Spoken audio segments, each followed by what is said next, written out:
Hi everyone and welcome to Tamit Saleh's Tennis Forum.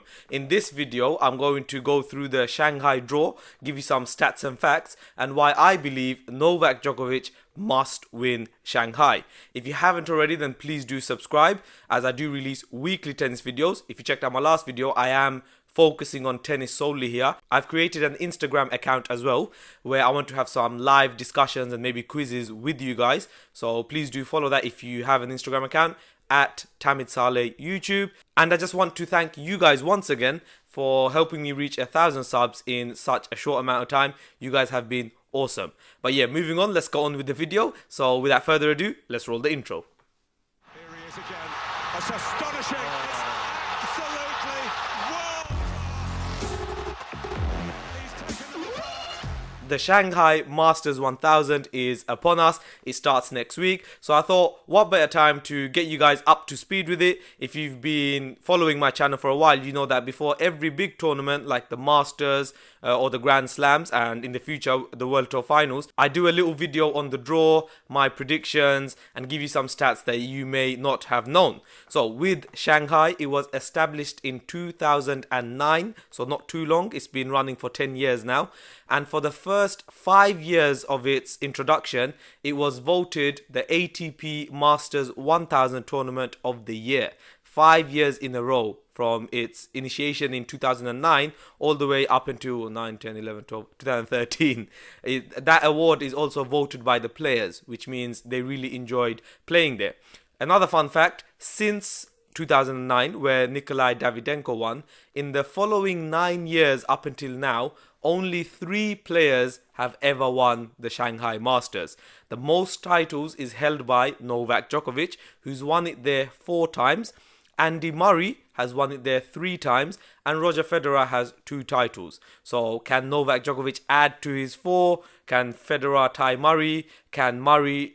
Yeah, I'm not even going to go there, because I think you'll agree with me, not a single person expects Murray to win a Masters 1000 so soon. But I must say, his recent performances, especially against Berrettini and to some extent as well, I was very impressed with the level Andy's already playing at. He's also got a fairly nice round 1 tie in Shanghai as well. Moving on, Shanghai is of course the only Masters 1000 that takes place in Asia. It's a hard court, and it has a total prize money of around $7.5 million. So a lot to play for, and the top names are all there. I mean, Rafa Nadal of course is not playing in Shanghai, unfortunately. He needs more time to recover from his hand injury that he had in the Laver Cup, where he couldn't play the last day. Personally, I'm not too surprised by Rafa not playing. I didn't expect him to play, whether injury or not. His wedding is soon, of course, and I think with his lead in the ATP race as well, if he just focuses on Paris and London, both European, both very, very close to each other, it just makes more sense rather than him coming all the way to Asia. And with his injury record as well, you just want him to have that rest, especially after he played the Laver Cup. Last year's winner, Novak Djokovic, has been handed quite a tough draw, as well as Roger Federer, both very tricky draws. But I feel like this just shows that the men's tennis, more and more of these next gen players are starting to prove themselves, and hopefully they can challenge the big 3 in the bigger matches. Last year Novak Djokovic won in Shanghai. He beat Coric, forgive my pronunciation please. He beat him 6-3, 6-4 in the final, so pretty comfortably. Coric of course beat Roger Federer in the semi-finals, and after that I remember thinking this could be his big moment, his big breakthrough. But to be honest, this past year I've been quite disappointed. He's not made any real strides in the game. So yeah, let's see how it goes. Moving on to the draw now. So for me personally, round 1 has some tasty ties, but I believe the best round, or the best tie, will be between Rublev, who's been in great form lately, against Coric, last year's runners-up. Sorry, I'm saying Coric and Coric differently. I just don't know which one's right. So I guess I'm going to be right 50% of the times now.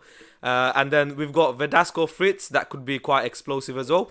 As I've said earlier, Murray's been handed nice for opening round. He's facing a qualifier, which would be good for him. I do expect him to win that one against whichever qualifier he does face, and he will face the winner of Fonini versus Quiri, another good match. Two other matches from the first round that I'll be keeping an eye on is Tiafoe versus Shapovalov and Alex de Minaur versus John Isner. I feel like these are the best matches of the first round. Looking into round 2, some of the ties, so the top 8 players, the Djokovic's, the Federer's, the Medvedev's, he's back. They start entering from the second round onwards. We got Djokovic versus potentially Shapovalov.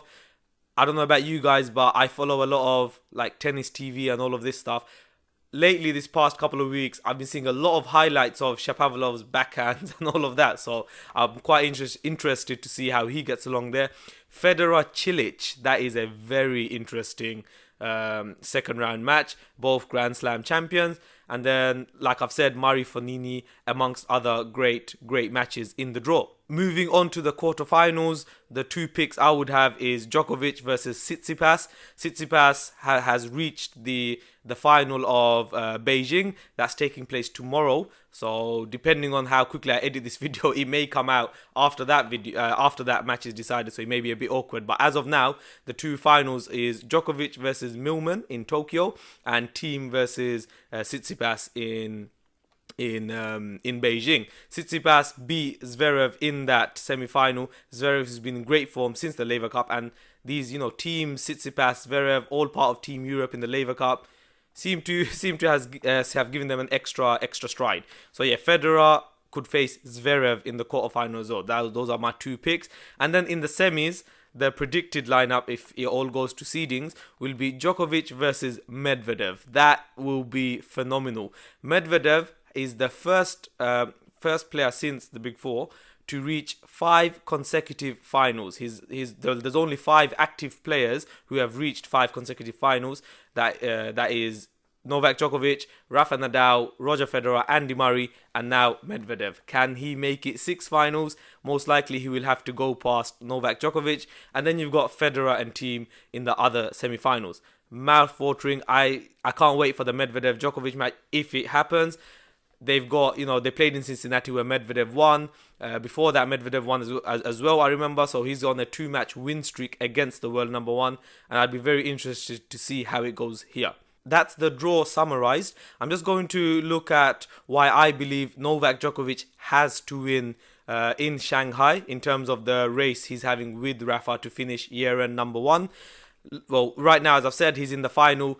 I'm going to assume he's going to beat Millman tomorrow morning to win in Tokyo. He's been in amazing form, beating Puel and Goffin in straight sets. Great form Djokovic is showing, so I would fully expect him to win Tokyo in his debut. This is the first time he's playing Tokyo, and this could be the 10th tournament in which Novak Djokovic has won on his debut appearance. The first time he's played the tournament and he's won it. This could be the 10th time this has happened for him. So the current live ATP rankings as of right now is Novak Djokovic is 10,165 and Rafa Nadal is on 9,225. Why that final against Millman is extra important to him is if he wins that match, he will gain an extra 200 points. Meaning, as we all know, Djokovic, the defending champion, he will lose 1,000 points, or he's defending 1,000 points rather, as he won it last year. If he loses to Millman in the final and then crashes out first round or second round in Shanghai, then automatically Rafa will become the world number 1. However, if he wins Tokyo, Djokovic guarantees that he will stay number 1 even if he loses in the opening round of Shanghai. And being number 1, winning Tokyo means he will be number 1 for another extra 3 weeks, as he can't get overtaken until Paris at the earliest, which is why the Tokyo final against Millman is quite important in that sense. Granted, I don't expect Novak Djokovic to go out in the second or third round in Shanghai anyway, but I'm sure he'd like that little buffer just to know there's a little less pressure on him to win these opening round matches. Looking at the race, Novak Djokovic, if he wins in Tokyo, he goes about just under 1500 behind in the race, and then that is why Shanghai is so important, as Rafa Nadal is not playing in it. So this is Djokovic's big opportunity now to close that gap down. If he wins Tokyo, which I fully expect him to, and he wins in Shanghai as well, that gap between him and Rafa is now less than 500, which means going into Paris and then London, it is all to play for. That is why it is so important for him. If he crashes out in the first round or the second round or earlier rounds, it will be very difficult for him to then overtake Rafa, and I believe that will give Rafa the year-end number one. So Djokovic winning Shanghai is, I would say at this point, critical to his chances.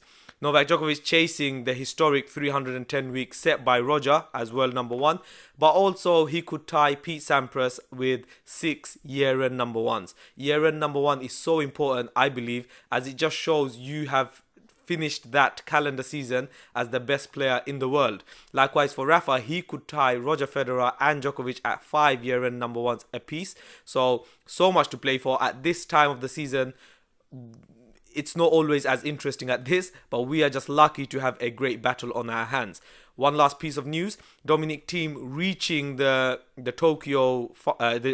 Beijing final has guaranteed his spot now in the ATP World Tour Finals in London.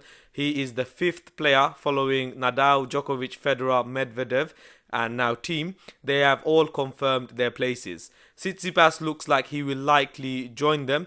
And then after that, it is open for anyone. Currently, Roberto Bautista Agut and Alexander Zverev occupy the last 2 spots. But players behind them like Goffin, Berrettini, Fognini, Khachanov, Monfils, all of these guys, if they have a good run in either Shanghai or Paris, they can easily get their spots in that top 8, and being in that top 8 and playing in London gives you an opportunity to add an extra 1500 points to your rankings. So it is all to play for literally right now for all of these guys, especially Djokovic, as he's got the opportunity to go for the number one. But likewise for the rest of the field as well, it is a massive chance, as the top 8 is not secured by any stretch of imagination.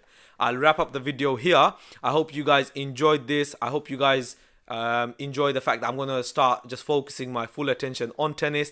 I appreciate all the support you guys have given me. I read through some of the comment section of my last video, and I was just overwhelmed by all the support. I really do appreciate the support. Once again, to remind you guys, please do follow my Instagram account at Tamid Saleh YouTube, where I want to have live discussions with you guys, talk about tennis, maybe have a few fun quizzes, who knows more, or stuff like that. So yeah, do follow the Instagram account, and if you haven't already, please do subscribe for future content.